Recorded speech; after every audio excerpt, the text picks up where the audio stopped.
In Lesson 11, you build a read-only agent that answers questions about your data. In this lesson, we upgraded to an action-enabled agent, one that can both answer questions and execute operations. The agent will be able to assign technicians, update work order status, and make changes based on user requests. Every action requires a confirmation dialog, so the user always approves before anything is modified. This is the operational AI assistant, intelligent, powerful, and safe. An action-enabled agent rests on 3 pillars. First, ontology context.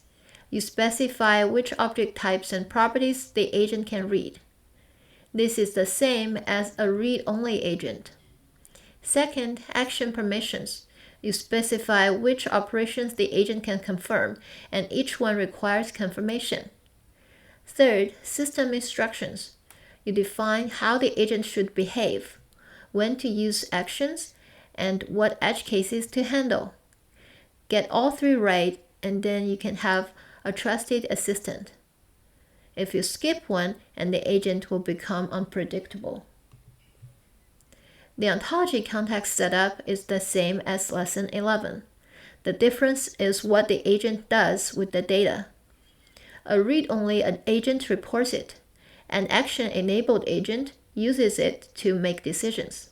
For example, the agent needs to see technicians' availability, the active job count property before assigning someone, and it needs to understand the property link so it knows which property a work order belongs to.